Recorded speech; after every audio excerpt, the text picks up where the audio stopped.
हाँ बच्चों, तो अब हम एक्सरसाइज 2.1 हल करने वाले हैं।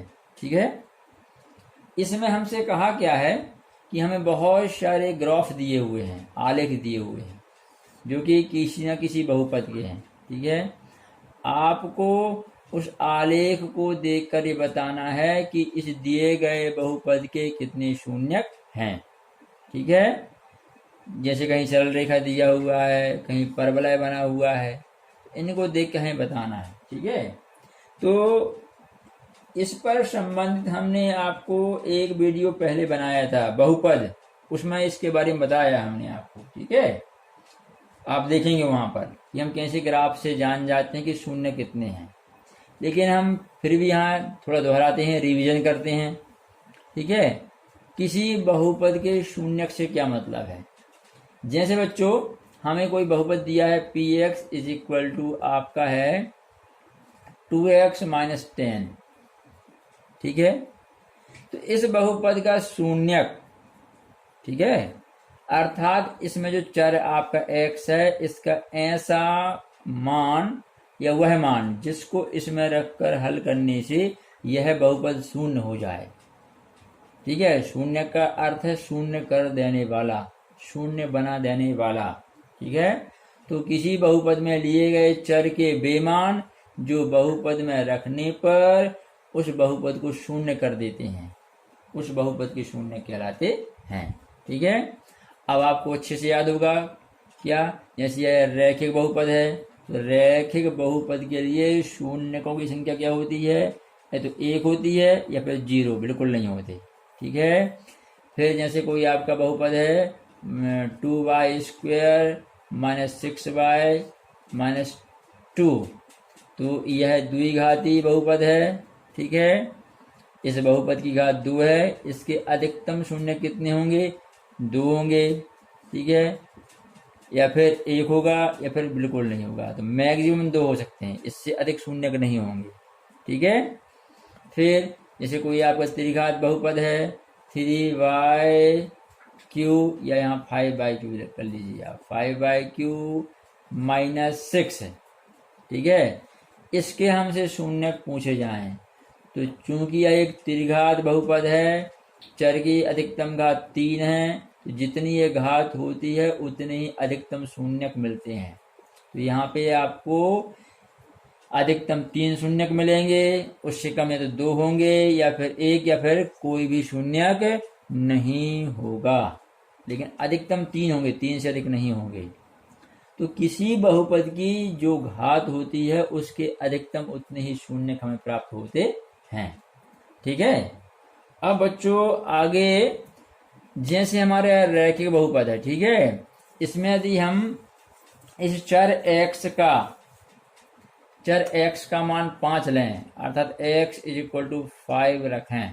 ठीक है, रखने पर, और x इज इक्वल टू 5 रखने पर जो बहुपद का मान हमें मिलेगा उसे हम y से संकेत करें।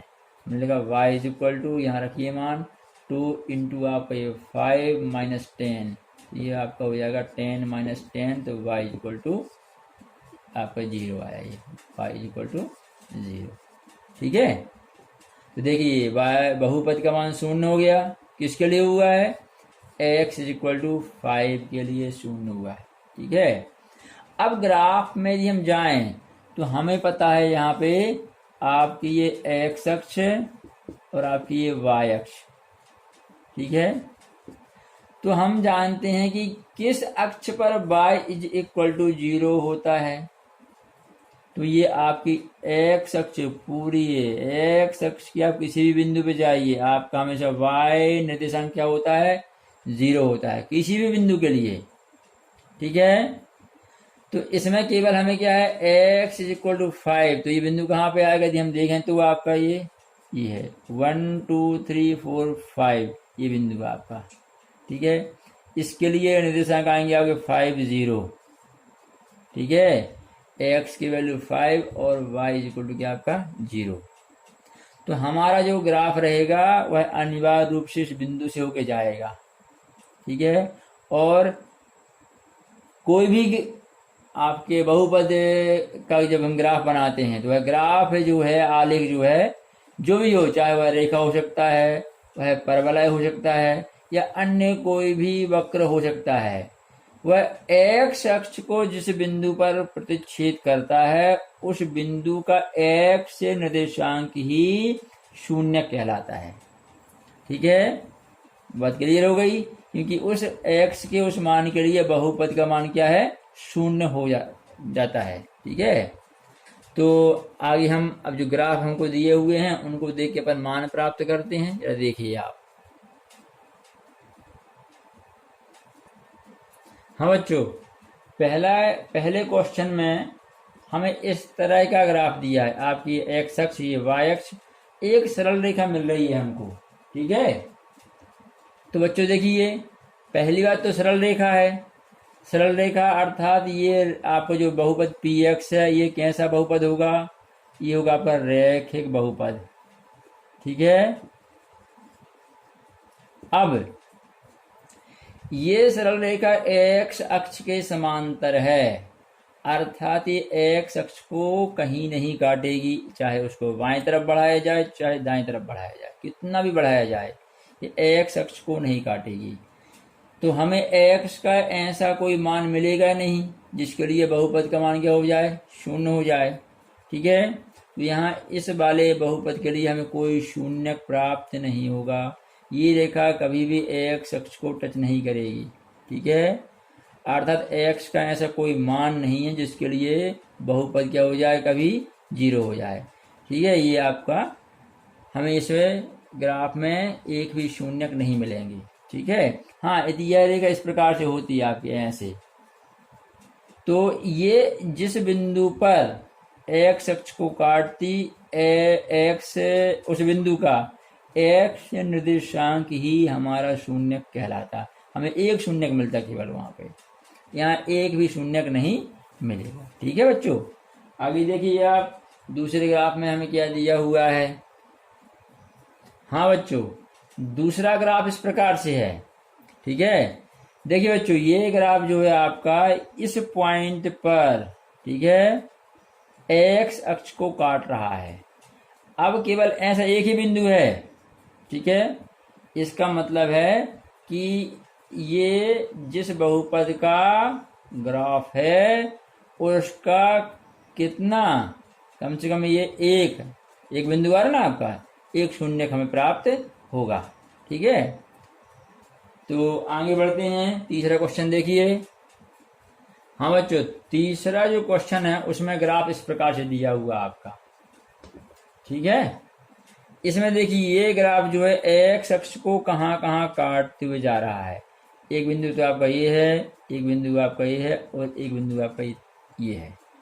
3 बिंदुओं पर यह एक्स अक्ष को प्रतिच्छेद कर रहा है, अर्थात इसके लिए x के 3 ऐसे मान हैं जिसके लिए बहुपद का मान क्या हो रहा है? शून्य हो रहा है। ठीक है, तो इस वाले बहुपद के लिए शून्य कितने होंगे? 3। ठीक है, जिस बहुपद का भी यह ग्राफ है उसके 3 शून्य प्राप्त हो रहे हैं। ठीक है, हम जानते हैं, पहले भी हम सिखा दिए आपको यह बात, कि हमारे बहुपद का ग्राफ एक्स अक्ष को जितने बिंदुओं पर प्रतिच्छेद करता है ये, या उसे स्पर्श करता है, वे बिंदु ही शून्य कहलाते हैं। तो यहाँ 3 शून्य प्राप्त हो रहे हैं।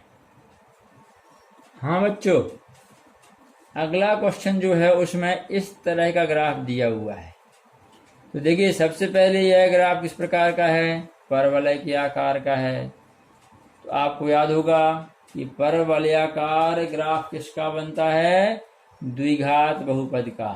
ठीक है, और वैसे भी हम यहाँ ध्यान से देखें तो ये जो हमारा ग्राफ है ये एक्स अक्ष को 2 जगह स्पर्श कर रहा है, अर्थात इसके कम से कम 2 शून्यक हैं।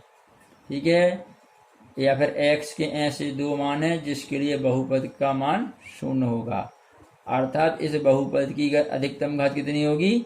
2 होगी। ठीक है, और 2 शून्यक मिल रहे हैं। ठीक है, इस प्रकार से यहाँ शून्यकों की अधिकतम कितनी संख्या मिल रही है हमें? 2। ठीक है बच्चों, हाँ बच्चों, ये 5th क्वेश्चन जो है उसमें इस तरह का ग्राफ दिया हुआ है। ठीक है, तो आप देखिए इस बहुपद के इस ग्राफ में ये पहला बिंदु ये है जहाँ यह एक्स अक्ष को प्रतिच्छेद कर रहा है, दूसरा ये वाला बिंदु है, तीसरा ये वाला बिंदु है और चौथा ये वाला बिंदु है।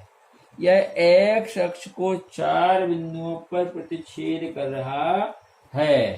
ठीक है, अतः इस बहुपद के कितने शून्यक होंगे? अधिकतम यहाँ पे आपके 4 शून्यक हैं। ठीक है, 4 शून्यक हैं और साथ में यह कैसा है? चतुर्थ घात बहुपद है। इस बहुपद में चर की अधिकतम घात कितनी मिलेगी? हमको 4 प्राप्त होगी। ठीक है, हाँ बच्चों, अब आपका जो अंतिम प्रश्न है उसमें देखिए इस तरह का हमें ग्राफ दिया हुआ है बहुपद का। ठीक है, जरा देखिए एक्स अक्ष को यह कहाँ कहाँ प्रतिच्छेद कर रहा है। एक बिंदु आपका ये है, यहाँ स्पर्श कर रहा है तो या तो काटते हुए जाएगा यहाँ से या फिर टच करेगा। ठीक है, और एक और आपका मान ये है। कितने बिंदु मिल रहे हैं हमको यहाँ पर? 3। ठीक है, इस बहुपद के कितने शून्यक हैं? 3 शून्यक प्राप्त हो रहे हैं, अर्थात यह एक त्रिघात बहुपद है। ठीक है, तो बच्चों इस प्रकार से हमने 2.1 एक्सरसाइज के प्रश्नों को हल किया। आगे हम 2.2 प्रश्नावली सॉल्व करने वाले हैं। ठीक है।